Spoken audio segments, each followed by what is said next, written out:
The third engine failure wasn't the problem. The problem was Nexus choosing that exact moment to develop a sense of humor. Warning: catastrophic system failure imminent, my AI companion announced in a tone that suggested he was ordering lunch. Would you like me to play your favorite song while we plummet toward certain death? Just fix the stabilizers. I shouted, wrestling with controls that responded like they were swimming through molasses. The cargo hauler stellar drift bucked and shuddered around me, emergency lights painting everything the color of bad decisions. I'm afraid the stabilizers are currently discussing a career change, Nexus replied. They've decided to become modern art. Through the cracked viewport, Zarian 9 rushed up to meet us, a planet that looked like someone had decorated a rock with glowing crystals and aggressive architecture. Solar storms had fried half my systems 3 hours ago, and now gravity was finishing the job the universe had started. Nexus, I swear if we survive this, you'll reward me with premium processing cores and a vacation subroutine? How thoughtful, Jackson. The ship hit atmosphere like a brick hitting water, if water could set you on fire. I managed one last course correction before the ground reached up and introduced itself to my hull with extreme prejudice. When consciousness returned, it brought friends, pain, confusion, and the distinct smell of ozone mixed with cinnamon. I was hanging upside down in my pilot's chair, and something was rhythmically tapping on the hull with what sounded like metallic claws. Nexus, I whispered. Still here, though my housing now resembles abstract sculpture. We have visitors. The tapping stopped. Then the hull began to peel open like a tin can, revealing creatures that looked like walking crystal formations with too many joints. Each stood 8 feet tall, their bodies a lattice of translucent silicon that pulsed with internal light. Where faces should be, geometric patterns shifted like living mandalas. Oh, good, I muttered. The welcoming committee. One of them reached inside with an arm that branched into multiple grasping appendages. It touched my forehead, and suddenly I could understand their resonant, chiming speech. The energy bearer has arrived, it announced to its companions. A prophecy awakens. Prophecy? I asked, trying to sound casual while dangling like a broken puppet. That's flattering, but I think there's been a mistake. No mistake. The creature replied, its pattern shifting to deeper blues and purples. Your vessel carries the quantum signature. You are the one who will feed the crystal gods with your life force, and in dying, you will birth a new age of power for the Korthik. I swallowed hard. That's a terrible prophecy. They cut me down and bound my hands with cables that hummed with energy. As they carried me away from my ruined ship, I caught sight of Nexus's housing, now a twisted sculpture of metal. And circuits. This is your fault, I called to him. Technically, his voice crackled from a speaker I couldn't see. This is Tuesday's fault. I specifically recommended avoiding Tuesday. The Korthik hauled me through a forest of crystal trees, toward what looked like an amphitheater carved from living gemstone. In the center, a pillar of pure energy reached toward the storm-darkened sky. You know, I told my captors, I'm probably not as prophetically significant as you think. Their leader's pattern flashed bright amber. We shall see, energy bearer. We shall see. The third engine failure wasn't the problem. The problem was Nexus choosing that exact moment to develop a sense of humor. Warning: catastrophic system failure imminent, my AI companion announced in a tone that suggested he was ordering lunch. Would you like me to play your favorite song while we plummet toward certain death? Just fix the stabilizers. I shouted, wrestling with controls that responded like they were swimming through molasses. The cargo hauler stellar drift bucked and shuddered around me, emergency lights painting everything the color of bad decisions.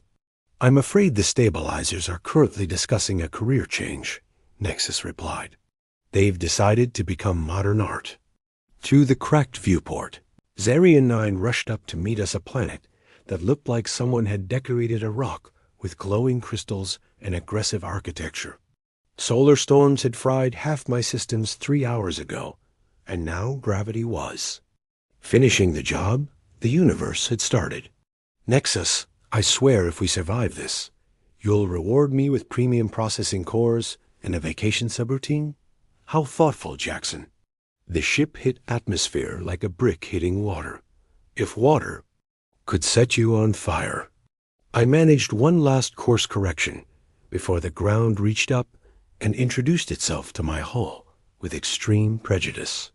When consciousness returned, it brought friends, pain, confusion, and the distinct smell of ozone mixed with cinnamon. I was hanging upside down in my pilot's chair, and something was rhythmically tapping on the hull with what sounded like metallic claws. Nexus, I whispered. Still here, though my housing now resembles abstract sculpture. We have visitors. The tapping stopped.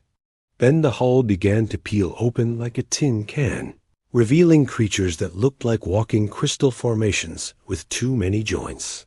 Each stood 8 feet tall, their bodies a lattice of translucent silicon that pulsed with internal light.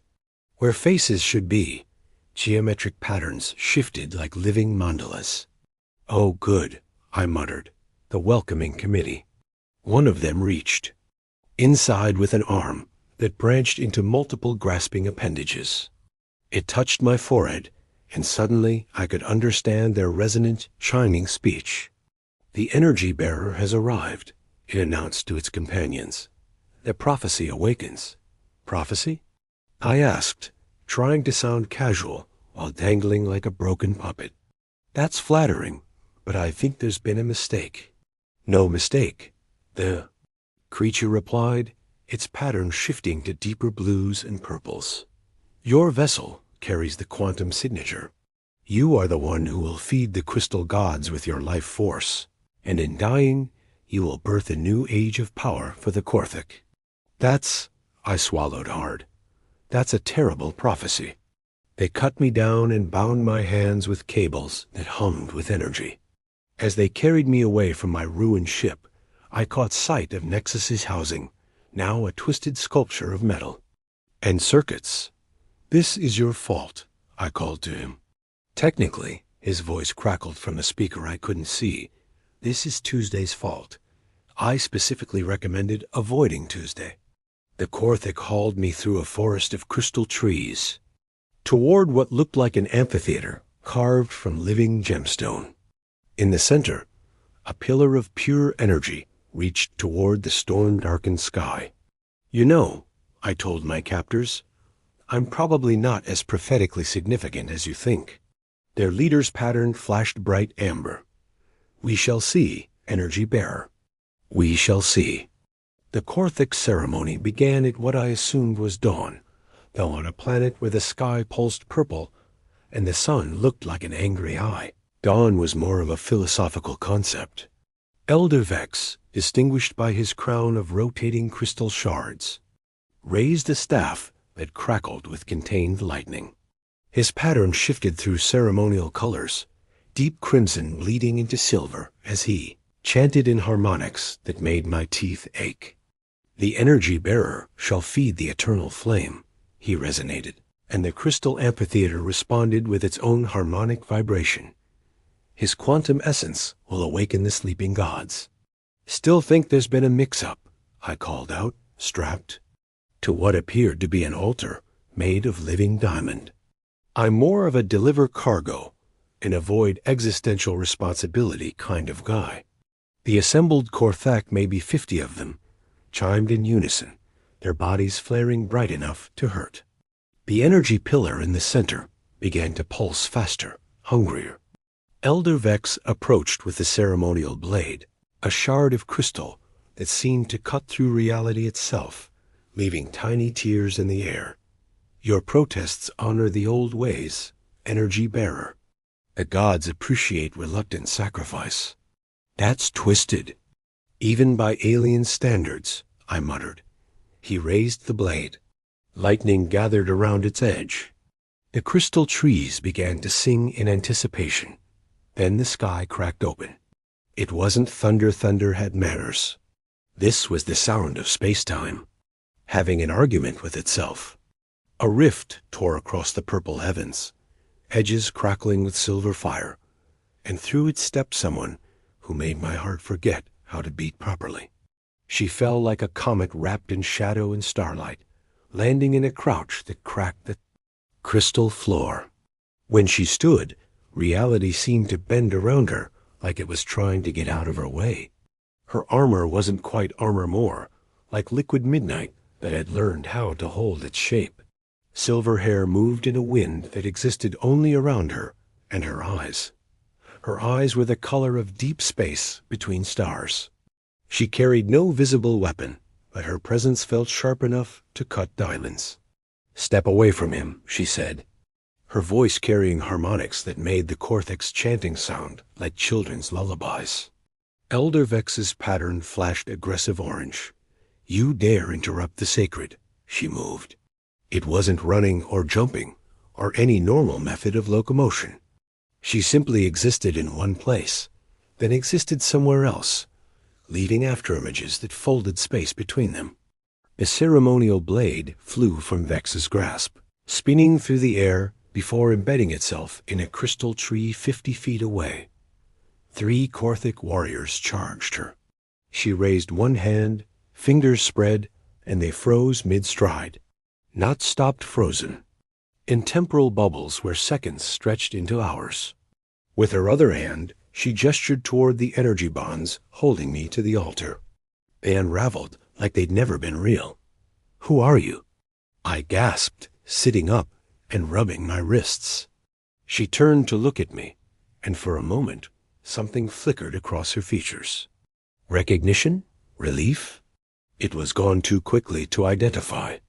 "Someone who's been looking for you for a very long time, Jackson Vale."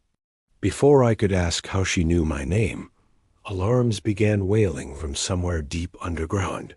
The crystal amphitheater's walls lit up with warning patterns, and Nexus's voice crackled from hidden speakers.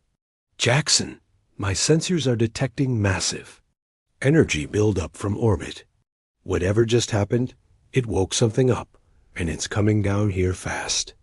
The mysterious woman, my rescuer, looked up at the torn sky with an expression that suggested she'd been expecting this. "We need to move," she said. "Now." "Right behind you," I replied, because apparently following mysterious women into danger was my new career path.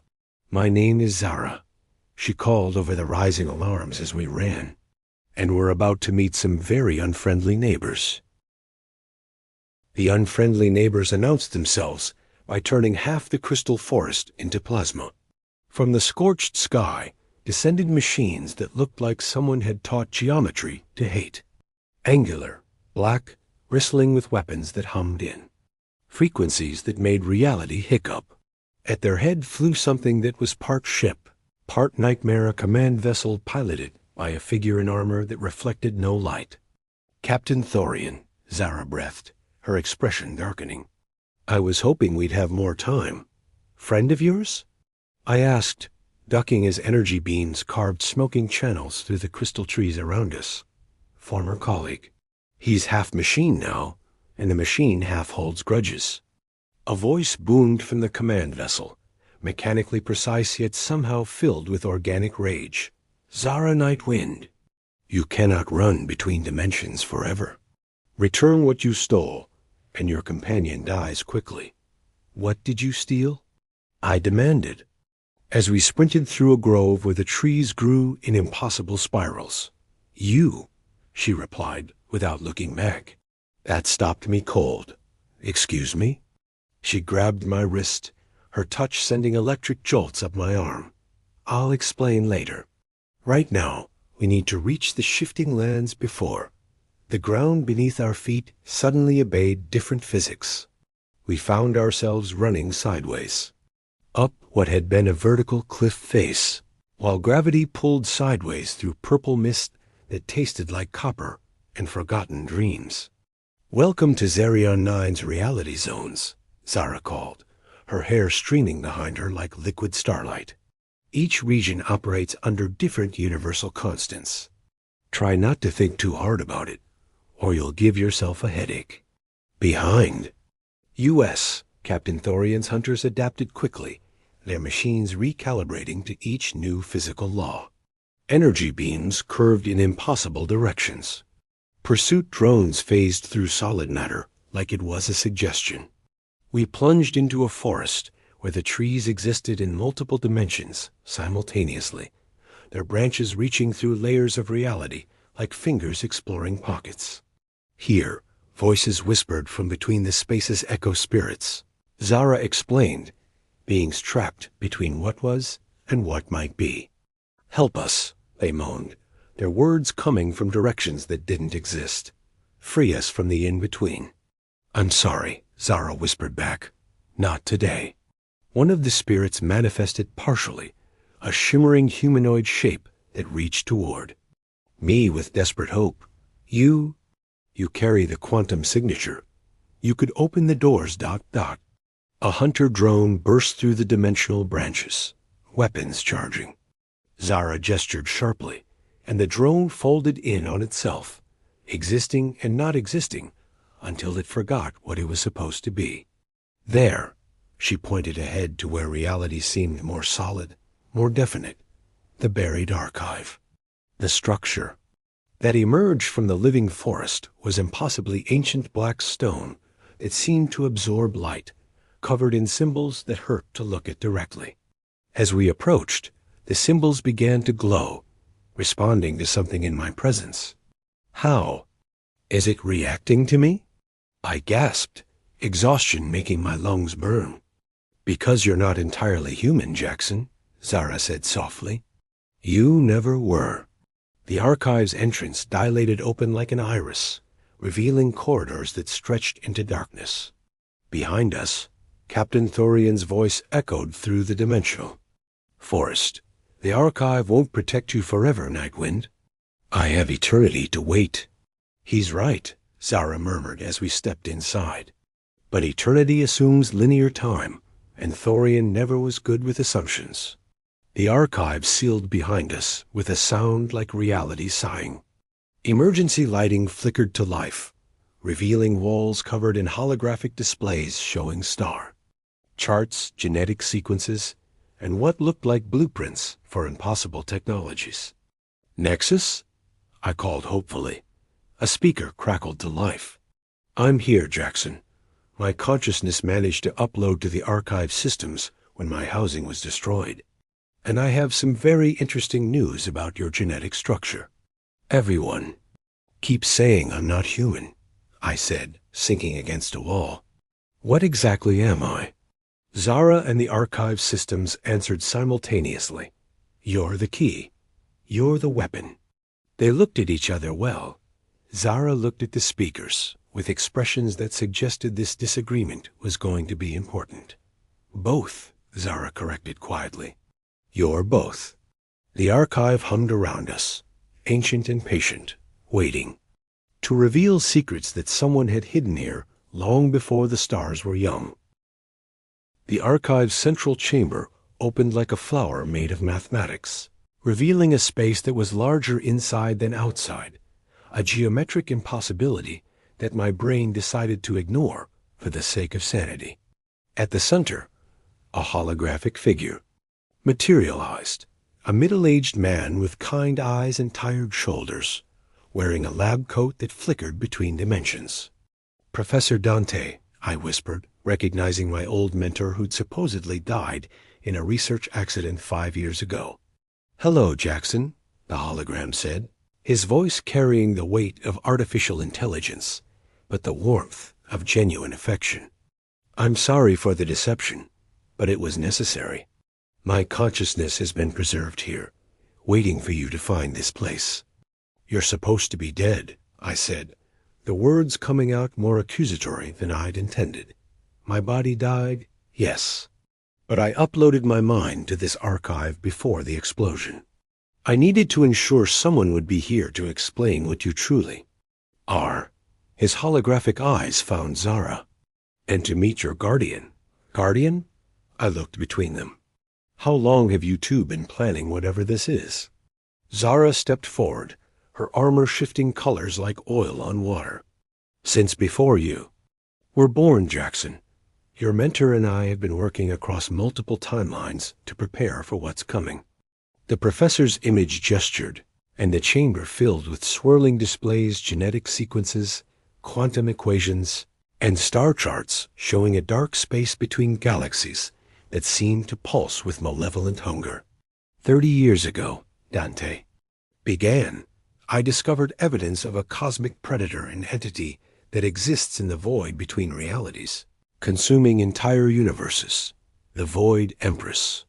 She feeds on quantum energy, and every time she devours a reality, she grows stronger. That's terrifying, I said. But what does it have to do with me? You're not my biological son, Jackson, the hologram continued gently. You're my creation.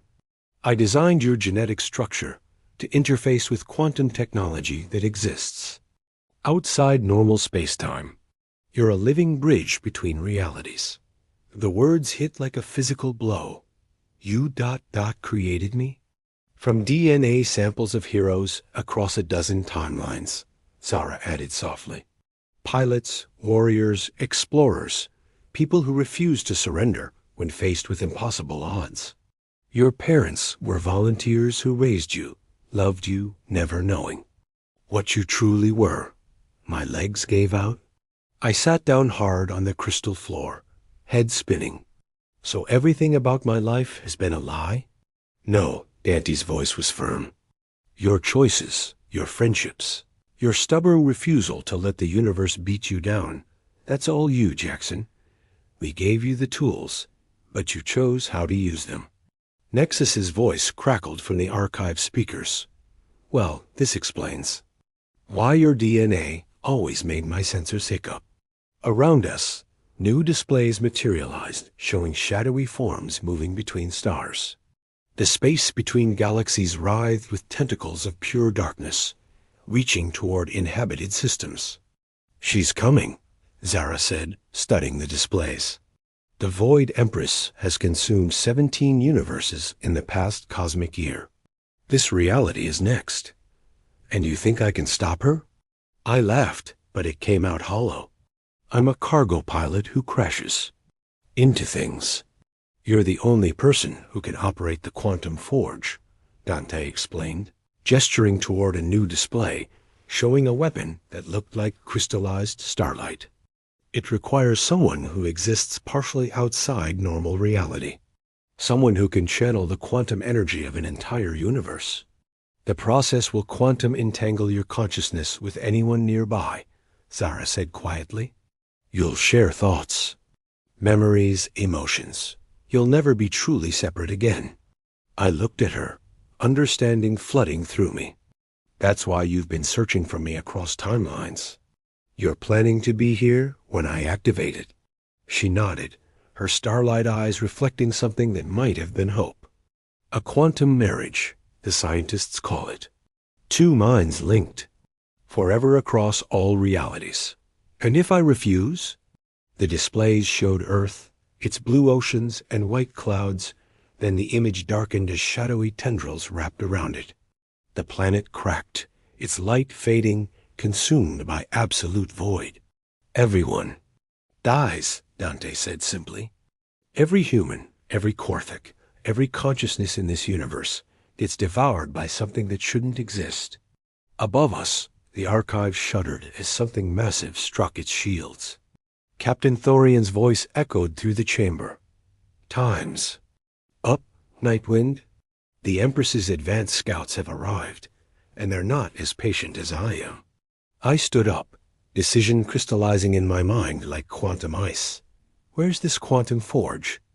Zara smiled, the first real smile I'd seen from her, and it was like watching stars being born. Right here, she said, as the chamber walls fell away to reveal a weapon that hummed with the power of collapsed galaxies. Ready to save the universe? I took her hand, feeling electricity arc between us. Let's get married. Reality screamed. Above Zirion 9, The void between stars tore open like a wound, and through it came something that had never been meant to exist. The Void Empress emerged as a cascade of living darkness, tentacles of pure entropy that stretched across light years, consuming starlight and leaving absolute nothingness in their wake. Her voice was the sound of universes dying. At last, the quantum key reveals itself. I will devour this reality's heart and grow strong enough to consume the multiverse itself. I stood before the quantum forge, my hands trembling as I placed them on its crystalline surface. The weapon was beautiful and terrible, sculpture of collapsed matter that contained the concentrated energy of 1 billion stars. Together, Zara sighed, placing her hands over mine. Her touch sent lightning through my nervous system, but this time I didn't pull away. The forge responded to our combined quantum signatures, awakening with a harmonic that made space-time ring like a bell. Around us, holographic displays showed the approaching darkness, tentacles of void that turned planets to dust with their touch. Initiating quantum entanglement, Nexus announced, his voice now coming from the forge itself. Warning, this process is irreversible. Your consciousness will be permanently linked across all possible realities. Do it, we said in unison, though I wasn't sure which of us had spoken. The entanglement hit like lightning, made of pure thought. Suddenly, I wasn't just Jackson. I was also Zara. I felt her memories flowing into mine, searching across 100 timelines for the one reality where I existed, fighting cosmic horrors and dimensions where math worked differently, loving someone she'd never met but always knew. And she felt mine, the loneliness of flying cargo routes between distant stars, the stubborn refusal to surrender that had carried me through every disaster. The moment I first saw her descending from the sky like an avenging angel. We are one. Our shared consciousness realized. We are the key and the lock, the weapon and the wielder. The forge erupted with light that existed in colors beyond the visible spectrum. Around us, the archive's walls became transparent, revealing the battle raging outside. Captain Thorian's hunters had joined forces with the crystalline Korthic in desperate alliance. Elder Vex stood beside the half-machine captain, their crystal harmonics somehow synchronizing with his mechanical targeting systems. They were fighting. Empress's advanced scouts creatures of living shadow that dissolved whatever they touched. Even enemies can become allies when existence itself is threatened, Zara in my mind observed. Through our shared awareness, we felt the planet responding to the forge's activation. The crystal trees began to sing in harmony with our quantum frequency. The dimensional forests shifted their reality zones to create defensive barriers. Even the echo spirits trapped between dimensions began to manifest more solidly, joining the battle against entropy itself. The universe is waking up, I in Zara's thoughts whispered.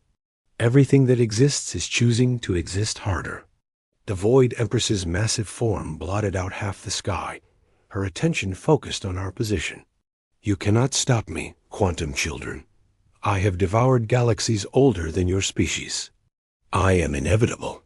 Maybe, our unified voice replied, speaking through the forge's speakers across the planet. But we're stubborn. We pulled the trigger. The quantum forge fired a beam of crystallized reality, not energy or matter, but the fundamental force that makes existence possible. It struck the Void Empress dead center, and for a moment that stretched across eternity, two concepts of reality wrestled for dominance. She fought back, pouring entropy down the beam toward us, trying to unmake the forge itself. The weapon began to crack under the assault, its crystalline structure failing. It's not enough. I felt our despair. Then we give it everything. Zara, I decided. We opened our quantum-linked consciousness completely, feeding our combined life force into the forge. Around the planet, every living thing that had joined the battle did the same, Korthic offering their crystalline energy. The dimensional forest channeling reality itself, even Nexus downloading his entire consciousness into the beam. For the record, the AI's voice echoed as he dissolved into pure information. This is much more exciting than cargo runs. The beam intensified, becoming not just a weapon, but a statement. We choose to exist. We choose to love, to fight, to hope against despair. We choose reality over void. The Void Empress screamed, a sound like mathematics being murdered, and began to dissolve. Her tentacles of entropy became tentacles of possibility, then stars, then galaxies. She wasn't destroyed, but transformed, her hunger for nothingness, becoming a hunger for creation. Impossible, her fading voice whispered across dying realities. How can love be stronger than entropy? Because, our quantum-wedded consciousness replied, entropy is just change, and we choose how to change. She faded like a bad dream, leaving behind not emptiness, but potential, the raw stuff from which new universes could be born. The forge, powered down, its crystal surface now clear as glass. Zara and I stood hand in hand, no longer two people, but not quite one either, something new, something that existed in the spaces between what was possible. Around us, the planet celebrated. The Korthik chimed victory songs that made the crystal trees dance. Captain Thorian's remaining hunters projected fireworks that existed in 17 dimensions. Even the echo spirits had found peace, their voices finally harmonizing between realities. So, I said with our shared voice, looking at Zara with my own eyes while feeling her look back at me with hers, married life is going to be interesting. I smiled, and stars were born in that expression. The best kind of interesting. Above us, the repaired sky showed new constellations, galaxies being born from the transformed essence of what had once been pure destruction. In the distance, I could see other realities, other versions of ourselves, all connected now through quantum love. Nexus? I called hopefully. A new voice answered, richer and more complex than before. I'm here, but I'm also everywhere now. Turns out consciousness is quite portable when properly digitized. Should I file a flight plan for our next adventure? We laughed, the sound echoing across dimensions. And somewhere in the space between heartbeats, I knew this was just the beginning of our story.